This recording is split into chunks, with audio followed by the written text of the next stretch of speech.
बच्चों हम अध्ययन कर रहे हैं चैप्टर 4 का। क्या नाम है हमारे चैप्टर का? आदिवासी, दिकू और एक स्वर्ण युग की कल्पना।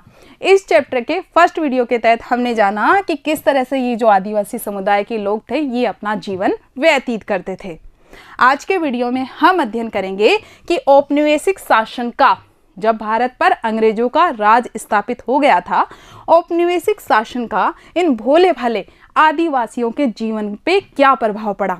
यानी जो ब्रिटिश नियम कानून थे, अंग्रेजों के जो कानून थे, नियम थे, उनका इन जनजातीय समुदाय के जीवन पर कैसे प्रभाव पड़ा। तो चलिए शुरू करते हैं।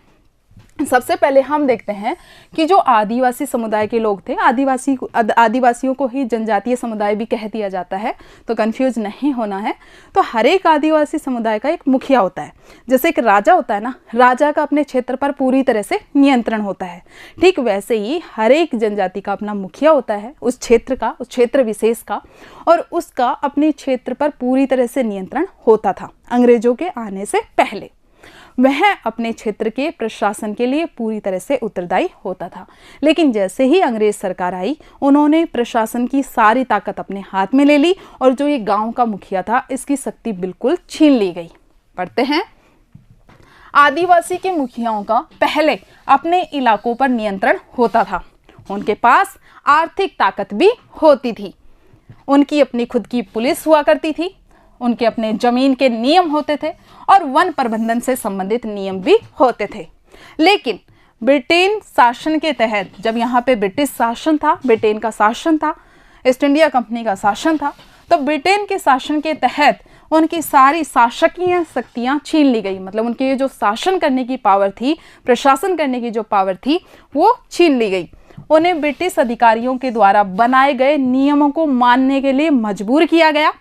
यहाँ तक कि उन्हें अंग्रेजों को समय समय पर नजराना, गिफ्ट, उपहार या हम कहीं रुपए पैसे भी देने पड़ते थे। और अब उनका यही काम रह गया था कि वो अंग्रेजों के प्रतिनिधि के रूप में कार्य करें। अंग्रेज जो कहें उस हिसाब से अपने समुदाय के लोगों से काम करवाएं। यानी पूरी तरह से जो उनकी पावर थी, उनकी शक्तियां थी, वो छीन ली गई थी। पहला हम देख ही चुके हैं मुखिया पे क्या प्रभाव पड़ा, जो आदिवासी समुदाय के मुखिया थे। दूसरा हम देखते हैं घुमंतू काश्तकारों पर प्रभाव।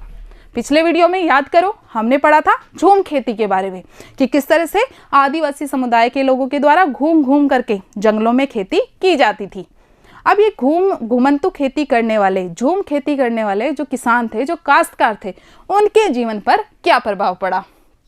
तो हम पहले पढ़ चुके हैं कि अंग्रेजों को घुमंतू समुदाय से काफ़ी परेशानी थी।